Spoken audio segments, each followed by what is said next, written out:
He didn't steal a single dollar, yet thousands of lives were destroyed. No drained bank accounts, no stolen credit cards, just vanished identities. And the terrifying truth? You might already be compromised. In 2019, law enforcement faced a cybercrime that made no sense. Thousands of people reported identity theft, but no money was missing.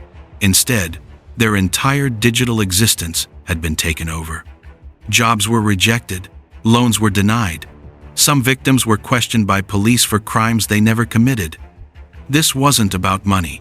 This was about becoming someone else. The attacks were traced to a dark web username, Phantom Zero. Unlike typical hackers chasing fast cash, Phantom Zero was obsessed with something far more personal: identities. Social security numbers, birth records, medical histories, private photos, everything that defined a person. Victims described the same feeling, waking up one morning and realizing they no longer existed, at least not legally. And yet, investigators couldn't answer one question: why steal an identity and never profit from it?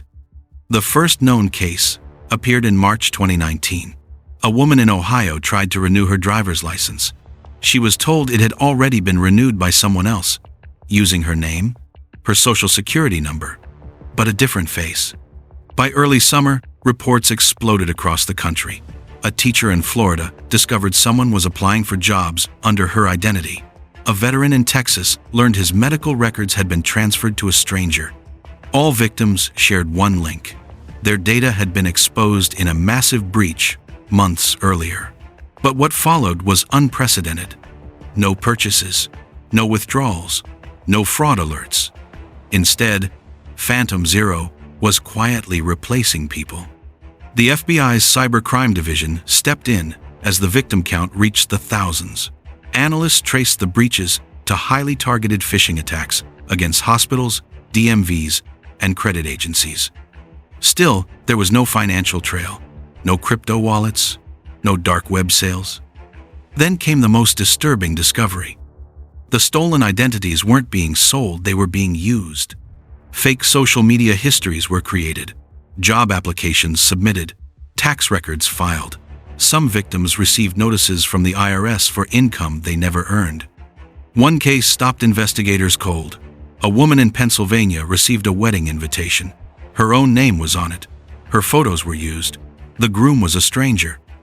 The images had been enhanced using deepfake technology. This wasn't theft. It was impersonation on a massive scale. Behavioral analysts reached a chilling conclusion. Phantom Zero wasn't trying to get rich. They were trying to erase identities and rebuild them.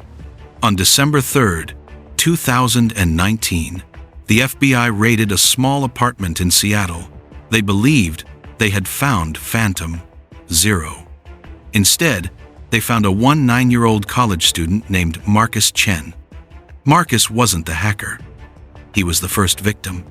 His identity had been stolen a year earlier and used as the foundation for the entire operation.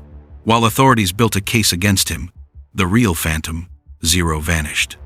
Marcus lost everything: his name, his future, and his sense of reality. He was cleared of all charges, but his identity was permanently compromised. Further analysis revealed the truth. Phantom Zero had created hundreds of sleeper identities, clean digital lives, slowly building credit histories and online presence. These identities weren't sold to criminals. They were sold to people desperate to disappear. Abuse survivors, threatened witnesses, people running from dangerous pasts. What investigators described as a twisted, illegal imitation of a witness protection system. The final trace of Phantom Zero was found hidden in the code of a phishing email. Everyone deserves a second chance to be someone else. Phantom Zero was never caught. Thousands of shadow identities still exist, quietly living normal lives inside government systems. Some victims have given up trying to reclaim their names. And the most disturbing question remains: is Phantom Zero still watching? Or are they already living beside you under a stolen identity? In a world where identity is just data, anyone could be anyone. If this story unsettled you, wait until you hear about the hacker who didn't steal identities, they erased them. Subscribe to uncover the next case.